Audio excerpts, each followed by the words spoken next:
Hey guys, it is numismatics back with you again. It is 2020, the start of the new year. Lots of exciting things ahead of us this year. And I just thought I'd show you some interesting video footage and just talk for a few minutes about what's in front of me for 2020 as a collector.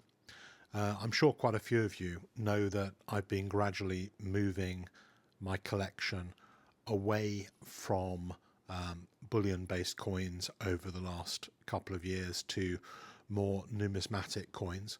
I think that has been the right decision for me, and it's something that I will continue for 2020.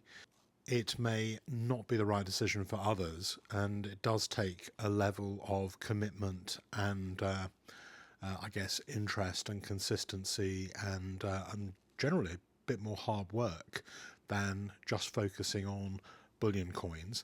But it's also very easy to make mistakes, very easy to buy coins that are not necessarily the coins that you thought they were because you're buying them remotely, like this Yale of Beaufort that it's not mine, but the person who bought it didn't realise that it was a little bit spotted, even though it has a PCGS 70, and that one came from Great Collections. But in terms of my own collection, I'm going to be continuing the process of selling lower quality and lower value coins and investing the same money in a smaller number of coins that have a very much better condition and are perhaps very much rarer and more interesting.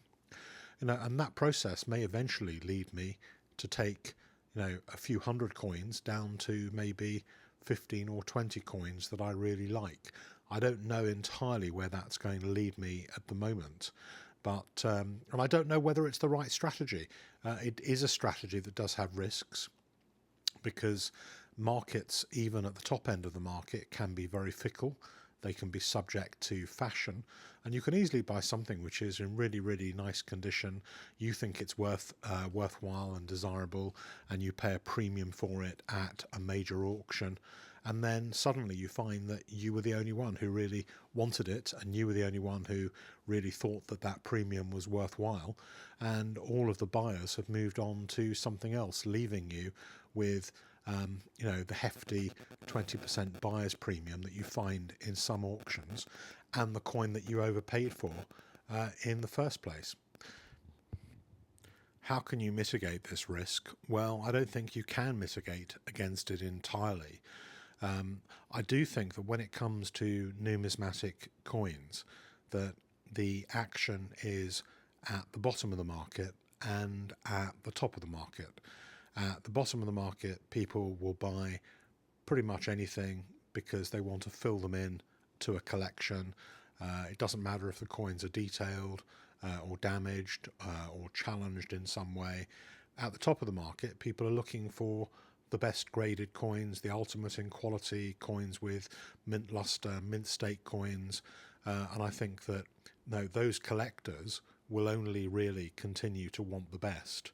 And what I see is that the desirability of top end coins is rising, whilst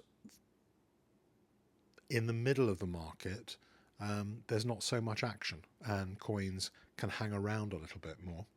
But of course, if you're not greedy in terms of the price you're asking for whatever coins you have, coins seem to be a very tradable commodity, which is very useful because it helps you to build up a collection that you want.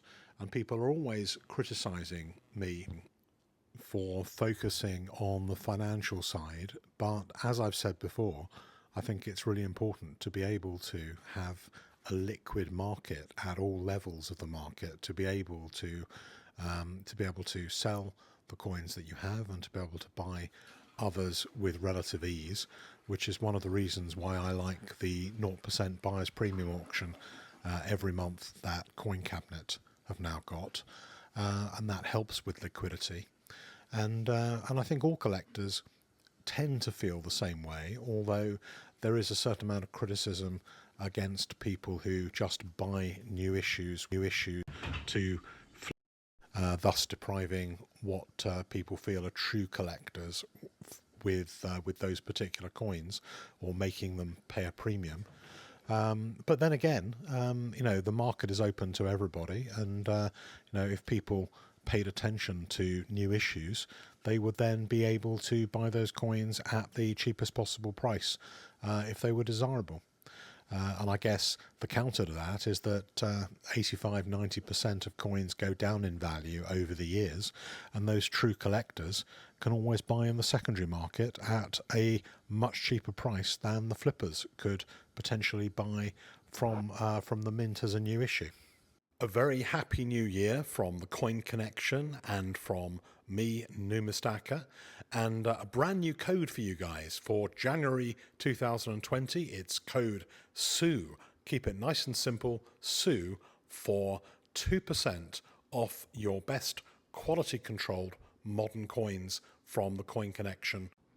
So let's get on with stacking goals for 2020. Stacking or collecting. I think I started as a pure stacker, buying just silver bullion, and things expanded from there in terms of interests. But whether you're a stacker or a collector, or you're prepping for the end of the world, what are your goals for 2020? What do you think of the current gold price and silver price where you are? Are you buying purely bullion? I know I buy numismatic now a little bit more than I buy bullion, but I still buy some bullion. I still buy the Queen's Beasts and stuff like that, and some 2-ounce bullion coins if I think they're interesting and they have potential. But what are your goals? Are you, if you're in America, you probably aren't buying a lot of sovereigns, although you may buy some sovereigns. What are you buying? What are you buying? Gold eagles? Are you buying silver eagles? Are you buying rounds? Are you buying bars? What tips can you give all of us for the next year? Where do you think there is safety? Where do you think prices are going for bullion over the next year? We've seen silver go up a little bit just recently. What's going to happen to gold? What's going to happen to the silver-gold ratio? Is it better to buy bullion sovereigns? If you were buying sovereigns, or you were buying gold bullion, would you be buying 1/4 ounce? Would you be buying 1/10 of an ounce? 1 ounce? What denomination? There's a whole load of old subjects that people maybe haven't discussed on the channel for a while.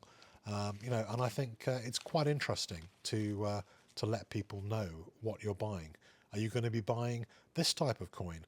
3000 mintage, absolutely lovely, already shown a good rise in price. Or are you going to be buying just plain silver rounds or silver bars if you're a silver buyer? If you are a graded coin buyer for 2020, what graded coins are you going to buy? Are you going to be mopping up those 69s and buying them cheap? Are you going to be only going after 70 modern coins? Are you going to be going after older coins? Are you going to be buying through Facebook groups? Are you going to be buying through dealers? Where are you going to be selling? Are you going to be selling through auctions? Are you going to be selling through Facebook groups? Are you going to be selling to friends or to a world market? Let's hear your thoughts as to where the coin market is going, where the coin hobby is going. Are you aware of more people coming into the hobby this year? And if so, why are they coming into the hobby? Are they coming in tempted with profit as a flipper? Are they coming in because they have a love for history and they want to buy something old and desirable? Do you tend to keep buying when the price is going up or down? Do you just buy the same thing as a savings plan? Whatever happens with the market, you just buy a little bit more or a little bit less? Or do you only buy on the dips? Do you buy on the dips and sell at the peaks? And can you ever bear to sell the stuff that you buy anyway? Or is it a long-term savings plan? I think there is a lot of potential for buying precious metals and never selling them, or selling them after 5 or 10 years. So let me know, let everybody else in the group know, and there's lots of people who watch this video who don't contribute, but they read all the comments. So let's put down some interesting ideas for building value in 2020. If you're not a subscriber, please subscribe, and please, of course, like as always.